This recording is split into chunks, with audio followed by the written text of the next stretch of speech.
Wells and his company does a very good job of casting ensemble shows. They obviously specialize in ensemble shows with ER and Third Watch, and I mean going all the way back to China Beach. And John Levy, who's John Wells' casting director, has an excellent eye, and he tends to cast not only really good actors, if we can all be so modest, but very professional ones, and very, certain actors have reputations as divas, and there's not a single diva on our set. It is a very functional, very kind of cooperative, collaborative set.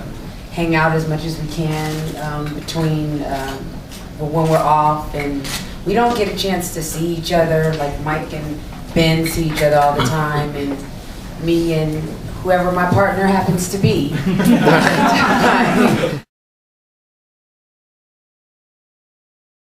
No and no is the short answer. We haven't started shooting yet. We started shooting at the end of October. The writers are still in the writer's room working on the stories. All the stories are taken from 90+% of the stories are taken from actual stories the cops tell the writers. So it's a long process of bringing in dozens and dozens of officers from all over the city and having them tell all kinds of stories. You know, what's the scariest incident you've ever been involved with? What's the funniest? What's the most bizarre? And then just culling through those stories and deciding on which stories to pick and choose. So the short answer is we don't really know what we're about to shoot.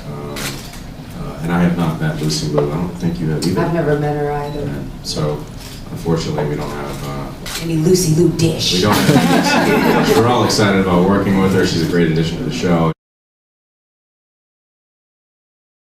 He's really such a good guy, such a nice man, and was really appreciative, I think, of the opportunity to be a part of the show. That we all know, we can all appreciate that these sorts of shows don't go along all the time, where we believe so strongly in what we're doing, we like each other so much, and so he was pretty sad. We were pretty sad. We were pretty sad too. Like just reading at the table read, I was. Yeah, you were. God, I was a mess, and Ben. I think that day that he left, luckily my guy was on the set. Yeah. I stood to the side and just kind of like cried in his arms, like.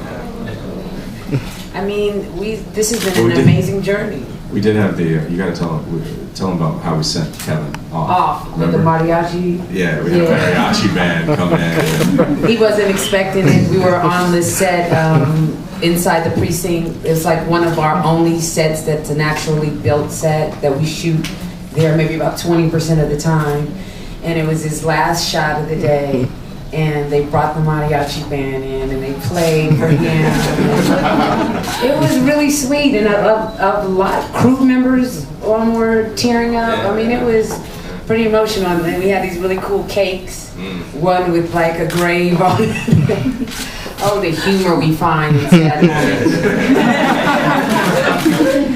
But you know, he's on True Blood, and he died on True Blood. He was. Yeah. Oh, I should keep up with these things, huh? Yeah. That's all right. He's now free to do the next job. The next job, yeah. Yeah, we were joking too that because we do so few episodes on this show, he'll have done 3 shows by the time we do the next season. Right. So he's all right. Oh man, I didn't know that.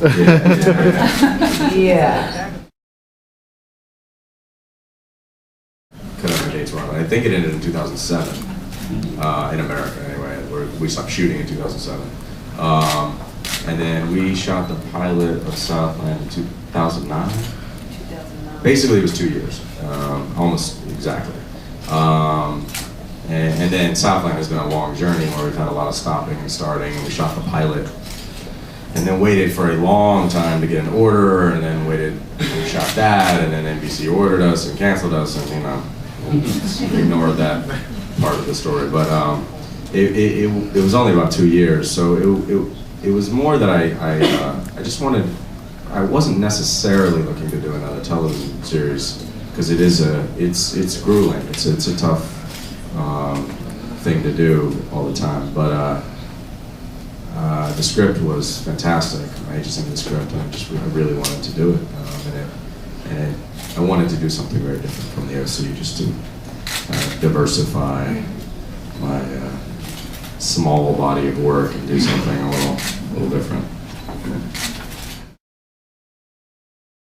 It's obviously unusual to be canceled, to be renewed for a second season, which we were on NBC, mainly I think due to the critical attention the show had gotten, and solid ratings, not spectacular, but solid.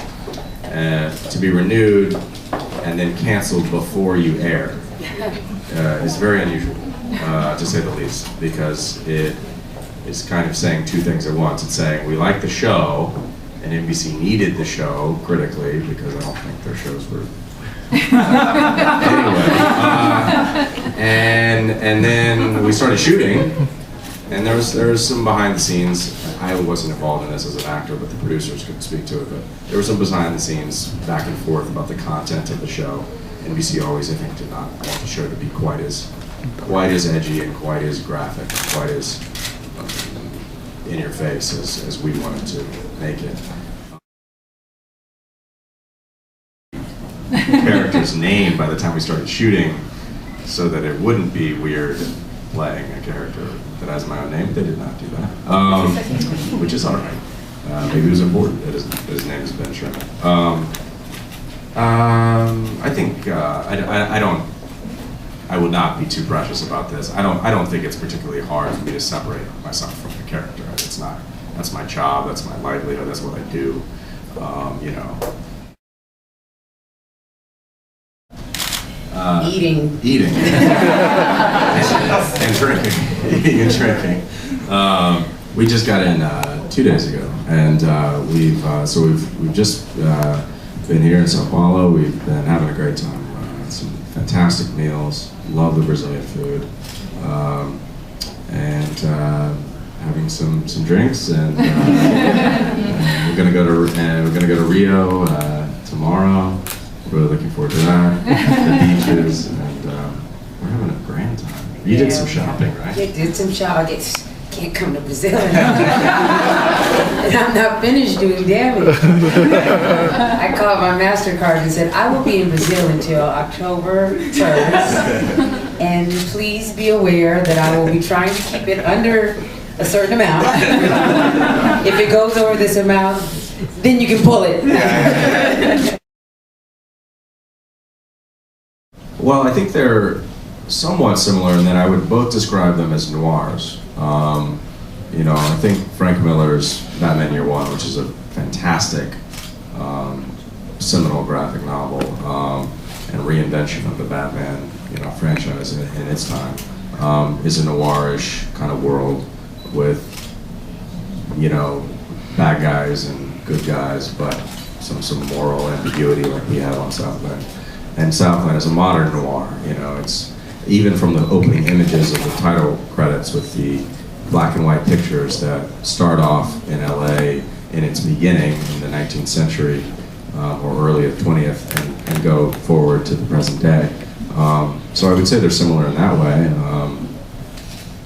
They're pretty different in other ways. I mean, I'm playing a guy, a billionaire who dresses up in a cape and fights crime. So that's different from Southland. Here.